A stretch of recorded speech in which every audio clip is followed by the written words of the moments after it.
Muri iki gihe isi yose hanze amaso intambara ikomeye irimo kubera mu gihugu cya Iran, hari ikindi kibazo cyakanguye Leta Zunze Ubumwe za Amerika mu buryo butunguranye. Ni icyemezo gikomeye kuko Washington yiyemeje kongera kugaruka no gufata iya mbere mu gushakira umuti amakimbirane n'umwuka mubi umaze igihe kirekire hagati y'u Rwanda na Repubulika Iharanira Demokarasi ya Congo. Ibi si ibintu byizanye cyangwa byapfuye kwikora. Kugira ngo abayobozi b'ibihugu byombi bicane ku meza y'ibiganiro, ibihugu bifite aho bihagaze hatandukanye cyane. Bikaba byasabye ko muri iyi minsi ishize i Washington hatumizwa inama nyinshi zikomeye. Izi nama zose zikaba zari zifite intego imwe rukumbi. Hari ugutegura inama ikomeye ihuza impande zose uko ari eshatu, hakaba inama iteganyijwe kuri uyu wa gatatu itariki ya 18 Werurwe.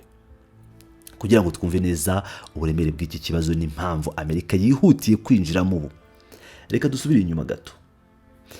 Mu cyumweru gishize ubwo Donald Trump yabazwaga ku kibazo cy'umutekano muke ndetse n'uburyo ibintu bikomeje kuzamba mu burasirazuba bwa Repubulika Iharanira Demokarasi ya Congo hagati ya AFC M23 n'igisirikare cya Repubulika ya Demokarasi ya Congo, ntabwo yaciye ku ruhande. Mu magambo ye make gusa atomoye, Trump yatangaje ko yizeye adashidikanya ko imirwa mikuru yombi, no kuvuga Kigali na Kinshasa, igiye kuvugana mu maguru mashya cyangwa vuba na bwangu cyangwa vuba cyane. Ibi byatumye benshi babona ko Amerika yatangiye gushyiraho igitutu cya diplomasi kugira ngo ibi bihugu bishake umuti w'ikibazo binyuze mu nzira y'ibiganiro hatagize igihe gitakara. Ibyo Trump yavuze ntabwo byaheze mu magambo gusa, kuko kuri uyu wa kabiri tariki ya 17 Werurwe habaye inama ebyiri zikomeye cyane zihuza ibihugu bibiri. Inama ya mbere yahuje intumwa za Leta ya Congo hamwe n'intumwa za Leta Zunze Ubumwe za Amerika. Ku rundi ruhande haba indi nama yari ihuje intumwa z'u Rwanda n'intumwa za Leta Zunze Ubumwe za Amerika. Dukurikije amakuru atangwa n'abadiplomate batandukanye bakurikirana iki kibazo umunsi ku munsi, izi nama za mbere ntabwo zari zo gufata imyanzuro ikomeye, ahubwo zari zigamije kureba uko umwuka wifashe cyangwa se gupima amazi.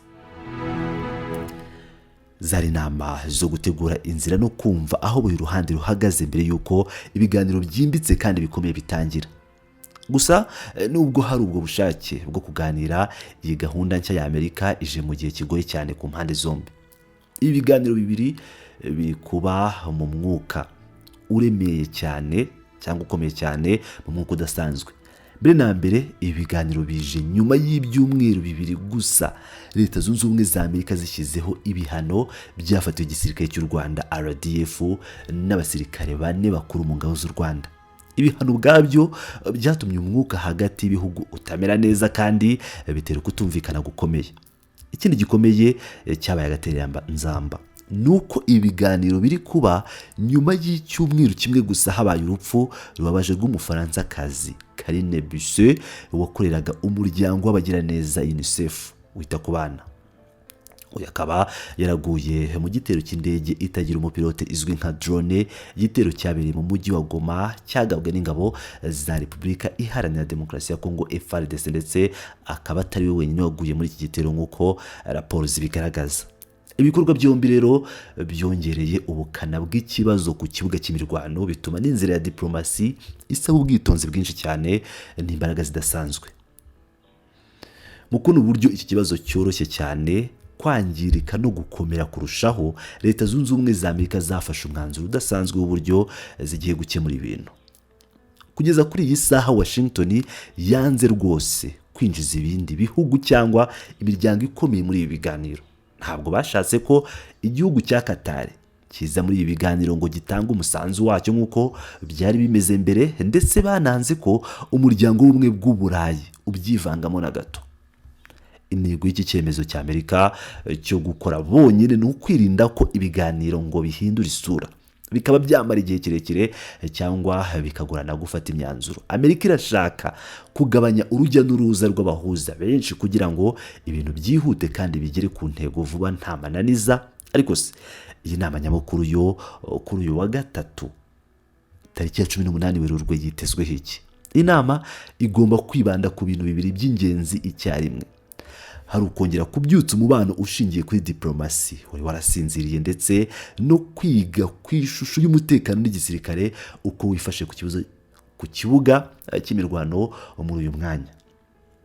nyamara abakurikirana hafi ibintu bemeza ko iyi nama igiye kugorana cyane mu buryo bugaragara. Impamvu nyamukuru y'ibi ni uko iby'impande zombi zisaba bitandukanye cyane nk'izuba n'ukwezi, kandi buri ruhande rutsimbaraye ku byarwo ni ukuvuga ngo ku byo rushaka nta gusubira inyuma. Ku ruhande rwa Kinshasa, leta ya Congo yashyizeho itegeko nshingirwaho rimwe rigomba kubahirizwa mbere y'ibindi byose. Ibi kandi usibye ko tugiye kubigarukaho, binagaruka ku mbwirwaruhame cyangwa ku ma interview yagiye atandukanye atangwa n'abayobozi batandukanye. Turavuga Patrick Meya ku ruhande rwa Repubulika ya Demokarasi ya Congo na Minisitiri w'Ububanyi n'Amahanga Teresa Kayikwamba, tukavuga ku Rwanda umuvugizi wa guverinoma y'u Rwanda Yolande Makoro ndetse na Minisitiri w'Ububanyi n'Amahanga w'u Rwanda Olivier Jean Patrick Nduhungirehe. Twavuga ko izo mande ebyiri arizo ubona zitanga amakuru yimbitse. Ubwo ibi tugiye kuvuga ukaba uri buze gusanga n'ubundi bisa neza n'ibyo abayobozi bagenda batangaza. Ku ruhande rwa Congo barasaba ko mbere y'uko habaho ikindi kintu cyose cyangwa indi ntambwe iyo ari yo yose iterwa, ingabo z'u Rwanda zigomba kubanza kuva ku butaka bwabo rwose. Kuri bo uyu niwo musingi w'ibiganiro wonyine bumva baha agaciro. Nyamara ku rundi ruhande, umurwa mukuru w'u Rwanda Kigali urabyamaganira kure ndetse ugasubiza mu buryo bweruye kandi bukomeye.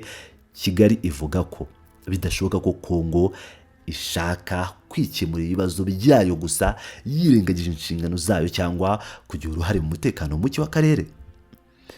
Ni mu mvugo ishaka kuvuga ko utashaka inyungu gusa ngo wirengagize ibigomba gukorwa no kwirengera ingaruka zabyo. U Rwanda rurashinja Repubulika Iharanira Demokarasi ya Congo gukomeza imikoranire ya hafi n'umutwe wa FDLR, umutwe ugamije guhungabanya umutekano warwo byeruye. Ibishimangirwa n'amakuru aturuka mu nzego za diplomasi yemeza ko iki ari cyo kibazo nyamukuru gituma u Rwanda rudashobora kurekura ngo rwemere gusa ibyo Kinshasa isaba, nta yindi myumvire ijyanye no gukemura ikibazo cya FDLR ibanje gushyirwaho. Mu gihe ibihugu byombi bikomeje kurebana y'ingwe no gusimbarara ku byo bisaba bishaka kurengera inyungu zabyo, Leta Zunze Ubumwe za Amerika zo zifite indi ntumbero cyangwa indi karita. Washington irashaka gukoresha uyu mwanya n'iyi nama kugira ngo yumvikanishe ubutumwa bwayo bwite ndetse inashyireho umurongo wayo muri uyu mubano. Nubwo iyi nama ikomeye iri kuba, abantu benshi baribaza niba hari igisubizo gifatika kiri buyivemo uyu munsi. Kugeza ubu amakuru yizewe avuga ko nta tangazo riri buze guhabwa abanyamakuru cyangwa rizahabwa abanyamakuru ngo habe hasohoka imyanzuro yanditse nyuma y'inama. Ibyo bivuze ko ibizaganirwaho bizagirwa ibanga rikomeye ry'akazi ka diplomasi kugira ngo bitica ibindi biganiro bizakurikiraho. Ahantu honyine ibi bishobora guhinduka nuko gusa iyi nama yaba ivuzwemo icyemezo kidasanzwe kandi gifatika cyane gishobora gutuma inzira y'amahoro yongera gusubukurwa mu buryo bufatika. Icyo gihe ni ngombwa gusa ibyavuye muri iyi nama ko bishobora gushyirwa hanze. Uvuga ngo nibwo bwonyine ibyavuye muri iyi nama, imyanzuro y'inama ishobora kuba yashyirwa hanze ku mugaragaro bikaba byatangazwa. Naho ubundi isi yose cyane cyane abaturage b'akarere k'ibiyaga bigari bakomeje gutegereza bareba niba izi mbaraga nshya za Leta Zunze Ubumwe za Amerika zishobora kuzana impinduka zifatika zikarenga amagambo akaba ibikorwa bikemura amakimbirane, cyane ko yakomeje kugenda igaragaza kubogama gukomeye cyane, nk'uko imirwano yakomeje kugenda igaragaza ko uruhande rwa Repubulika ya Demokarasi ya Congo ari rwo rwakomeje kugenda rugaba ibitero ku ruhande rwa M23. Ibimenyetso byinshi biragaragara, yaba Rubaya yaba Minembwe.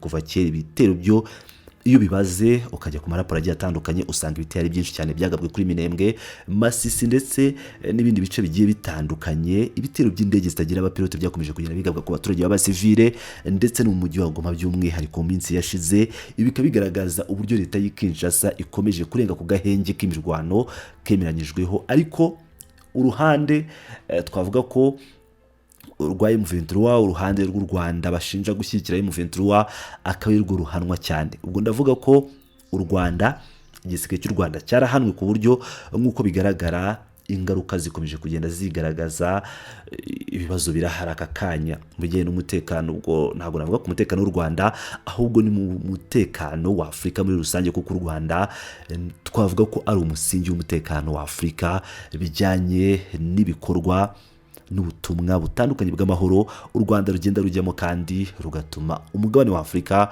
utekana aho rwiyambajwe. Ibi rero biraza kurangira bite? Leta z'Ubumwe za Amerika ziraza guhana Repubulika ya Demokarasi ya Congo, nk'uko amakuru avuga ko hari ibihano byateguwe bishobora gufatirwa igihugu cy'u Rwanda, by'umwihariko kampani ya Crystal Ventures, nk'uko nabibagejeho mu nkuru iheruka. Ni ukuvuga ngo hari ibihano byateguwe biri ku meza mu bintu delegasiyo y'u Rwanda, nk'uko twakomeje kugenda tugaruka ku bagomba kwitabira iyi nama. Mu bintu delegasiyo y'u Rwanda igomba guhura nabyo harimo igitutu cy'ibihano, nk'uko n'ubundi Leta Zunze Ubumwe za Amerika zikomeje gufatira u Rwanda ibihano. Ariko nanone amakuru akavuga ko Leta Zunze Ubumwe za Amerika zititaye ku baturage ba Repubulika ya Demokarasi ya Congo muri ibi byose. Icyo zishaka ni amabuye y'agaciro ya Repubulika ya Demokarasi ya Congo no gushimisha Faci Beto uri gukora ibi, uri mu ntambara, ari no muri gahunda yo guhindura itegeko nshinga amagingo aya, kugira ngo azabe nk'umwami muri Repubulika iharanira Demokarasi ya Congo. Ibintu biraza kurangira bite rero? Nshuti bakunzi ba Pilot News TV, mukomeze mwane nanjye, kuko amakuru nk'aya ndakomeza kugenda nyabakurikiranira hafi, nyashakisha ahari, no kuvuga mu mpande zitandukanye z'isi, mu mfuruka zitandukanye z'isi. Nahanukanye n'abandi bavuga ngo ntabwo basoma ibitangazamakuru, ntabwo ndibugagarukeho ngo n'abanyamakuru umwuga bajya kuri tele, ariko icyo tuba tugomba kuvuga no kugira ngo turebe ese mu mfuruka zitandukanye z'isi niki kiri kuvugwamo, niki kiri kuza amaginga ya. Kandi subscribe niba utarayikanda, kugira ngo amakuru yose ntagucike.